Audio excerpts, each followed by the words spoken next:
Game day's here, I can hear the crowd.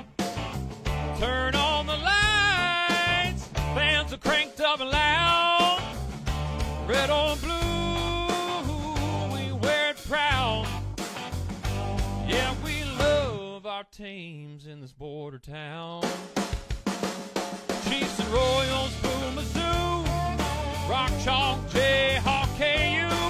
Hear that drum pounding in your feet. Yeah, you're marching to the beat of KC. What is going on, YouTube? What is going on, Kansas City? What is going on, Jayhawk Nation? And what is going on, everybody? And welcome to the beat of KC. Ladies and gentlemen, my name is Lucas Murphy, and this is going to be a tough video just because I obviously felt like the Kansas Jayhawks were going to be able to go to Orlando, Florida, and they were going to be able to clutch up and find a way to win this basketball game. I figured it was going to be a gritty game. I figured this was going to be a back and forth, a tough challenge. It was the first Big 12 game for the Kansas Jayhawks. It was the first Big 12 game for the UCF Knights. It was on the road for Kansas, and I felt like it was going to be a great challenge. Both teams truly matched up decently, and so I really felt like this was going to be one that Kansas could find a way to win to truly start to build momentum as they head into the Big 12 season. But unfortunately, the Kansas Jayhawks would come up short, and they would lose 81-75. Again, it came down to the very end, almost pretty much to the last seconds. And so we're going to dive in. We're really going to talk about what we witnessed in this game, some concerns we have as fans, and I truly believe there was a lot of discussion about it on social media. And I'm sure a lot of people are really kind of frustrated with how this game kind of wrapped up. But we're going to talk about it. The first half obviously was highly competitive, with neither team able to really build a large lead early, as both offenses found rhythm sporadically. UCF carried a narrow edge into halftime. Really what I want to focus on in the first half is it felt like the Kansas Jayhawks, because Darren Peterson would be reinserted into the starting lineup, he really truly took over the game, which is what I predicted in my pregame. I felt like Darren Peterson was going to come out and just show you his talent. He was going to show you that he still can play the game of basketball, and he's still projected to be that number one guy. But unfortunately, as we've seen throughout this entire season, Darren would disappear in the second half, and that is also when you would see some guys step up. But to really kind of go back to that first half, it just felt like they were disorganized. It felt like guys were uncomfortable playing with Darren. Really, he was taking a lot of shots. He was shooting a lot of threes. He was really kind of just being the guy. You didn't see Melvin Council score a point in the first half. And you really saw Trey White kind of just stand off. Flory Badunga had no production whatsoever in the first half. Bryson Tiller was non-existent.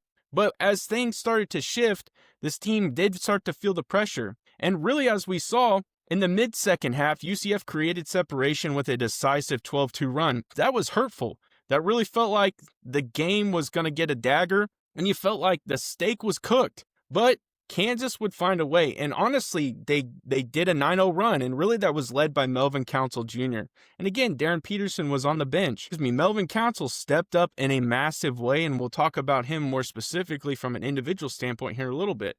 So they would pull back within contention, and the Jayhawks would even tie the game late, but that's where UCF decided to ratchet down on defense. They decided to hit their shots when they needed to late in the game, and they would actually win the game 81-75. Now, really breaking it down from a performance standpoint from the players, Riley Kugel, ladies and gentlemen, he signed with Kansas. He intended to come to Kansas, withdrew. So you knew he was going to have a vendetta. You knew he was going to play the best possible game he could to give it back to Kansas. He played a key role. He played a pivotal role in the UCF's offense, scoring efficiently and keeping the Knights really in the lead throughout key stretches. And there were obviously a ton of other contributors for the UCF Knights. It obviously just wasn't him.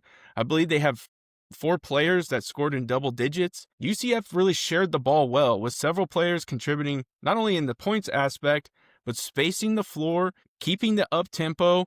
They played their brand of basketball in their home court. And so I think that really kind of played exactly into what I predicted into the pregame. Now, when you flip it over to the Kansas Jayhawks, Aaron Peterson provided a scoring punch for Kansas, including timely three-point shooting. But, ladies and gentlemen, he played 23 minutes, had 26 points, and threw up the deuces and went and got the massage gun. I mean, whether that truly is something that is continuously going to be a problem, I joked with one of my buddies in a text message and I said, Darren got his 23 minutes, his 26 points, and he'll be out the next 5 games because he did what he needed to do to maintain that number 1 draft pick. And I hate to be like that, but that's just what it feels like. Melvin Council Jr. also made pivotal plays in the second half, helping Kansas stay in striking distance. He would finish with 20 points. That's after not scoring at all in the first half. He really turned it on in the second half to keep this team alive. That dog mentality from Melvin Council Jr. came out. It was phenomenal. Trey White, ladies and gentlemen, 14 points, 11 rebounds, put up a double-double. He contributed just the way you anticipate Trey White to do. He really did everything that you ask of him. The only negative I have for Trey White is he had some key turnovers, and we're going to talk about the turnover battle. And yet again, the Kansas Jayhawks would not win that category. But ladies and gentlemen, in the beginning of my video, I said I'm disappointed with our bigs. This is absolutely eye-glaring. This is something that is not good. Between Flory and Bryson Tiller, they scored 10 points combined. A 6'11", a 6'9" forward, 2 forwards? 6'11" and 6'9" going against really a 7'2", 6'9", 6'11" forward for them.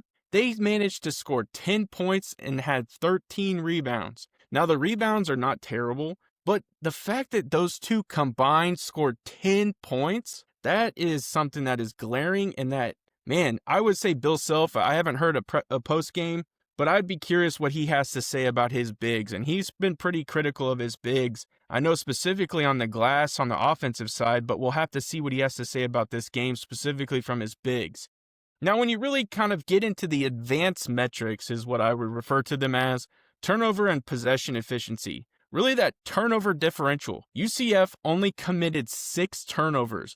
For a Kansas team who is extremely efficient on defense, has been very, very good on defense, really ranked towards the top of college basketball in defense, to only force 6 turnovers, they really got the best of you. And Kansas, once again, led that category with 12 turnovers. In a market that never sleeps, one name rises above the rest. Lisa Miller from Dan Lynch Real Estate, trusted by hundreds and recognized across the Midwest. She delivers results when it matters the most. With over 13 years of experience and licenses in both Kansas and Missouri, Lisa isn't just selling houses. She's helping you find a place to call home. Whether you are a first-time homebuyer, looking to upsize, or selling your current home, Lisa makes the process smooth and stress-free. As a local expert passionate about building lasting relationships, she ensures her clients feel confident and satisfied every step of the way. Don't wait, your perfect home is just a call away. Contact Lisa today at 913-579-3246 or 913-369-3000 or visit lisamillersellskc.com. But Lisa Miller at Lynch Real Estate help you start your next exciting chapter. And let her know the beat of KC, Lucas Murphy, sent you her way. A +6 turnover advantage generally correlates strongly with increased scoring opportunities and efficiency. Possession that Kansas couldn't convert into points and defensive stops. That right there is a big category for why we came up short in the end. Fewer turnovers for UCF helped extend possessions and reduce wasted offense, particularly valuable in a 6-point game. Now, when you really look at it, again, a little bit deeper from the box score, Kansas shot 43% from the floor. They were 35% from the three-point arc. And again, 74% from the free throw line. You can't complain about that. Kansas shot efficiently from deep, but relatively average. Overall, field goal percentage limited to their ability to consistently close a multi-possession gap. Now, when you flip it over to UCF, 44% field goal, 30% three-pointer, and they shot 69% from the free throw. So again, when you're just looking at the box score, you'd say, well, it looked like Kansas played a pretty solid game. UCF's shooting splits reflect more balanced inside-out shooting, and rather than relying on just the three-point shooting, the Knights made key buckets late. They really kind of found ways to get down low, to drive, and do what they needed to do. The relatively close field goal percentage suggests both teams executed offensively pretty well, but Kansas's higher turnovers and UCF's clutch execution translated efficiency into enough scoring to matter and win this basketball game. Now, when you look at it from a rebounding perspective, this thing was dead even. Kansas had 39 rebounds, UCF had 38 rebounds. So virtually they were exactly the same on the glass. But offensive rebounding advantage can create more scoring chances. And again, that's probably where Bill Self's going to be critical. Both teams had similar total rebounding footprint, so second chance scoring opportunities weren't really a differentiator in this matchup, and that's always something that I pay attention to. I always try to focus in on those second chance points, and for them to be basically dead even, again, that's a win for Kansas, and I think that's solid. But possession control, with near equal rebounds but a clear turnover advantage, UCF effectively maximized each possession more than Kansas. And when you really look at it from an assist-to-turnover context, although assist-turnovers aren't fully broken down, I really think that that's something to pay attention to because higher turnovers for Kansas likely indicated more disrupted offensive sets. And that's something that I really talked about in my pregame as well, is Kansas is going to have to really be efficient with their offensive sets. And either from UCF's defensive pressure or Kansas is just misexecution really late in the shot clock situations. UCF fewer turnovers imply cleaner offense, even at average shooting efficiency. So really, in this close game aspect, the possession of quality really favored UCF. So when you dive in even more, UCF took care of the basketball. They balanced their scoring. They didn't depend on just one area of shooting. They were dynamic. They made critical baskets in crunch time, and really that's what allowed them to win this game. They really played a all-around basketball game. Now, Kansas' strong outside shooting continues to improve, and that's something we really hit on.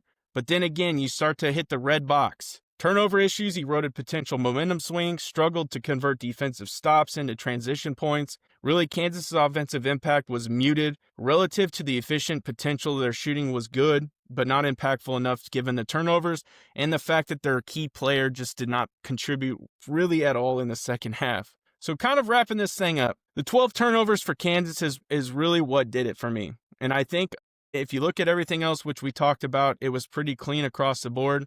You just had zero contributions from your bigs down low in the points category, and that was a big factor.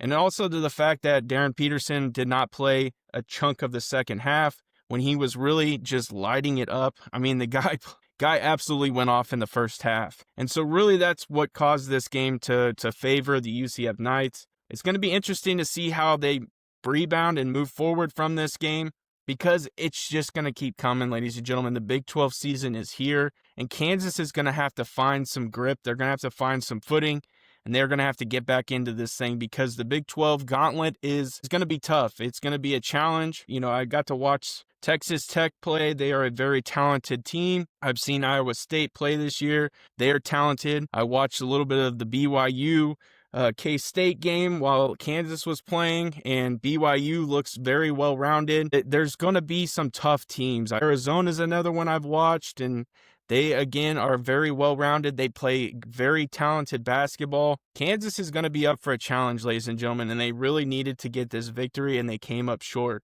I appreciate y'all checking out this video. I do appreciate all the support you guys have given me. I will say that in every video. I can't thank you enough for the support. Make sure you guys smash that like button, smash that subscribe button, and I end every video the exact same way. Have a good day.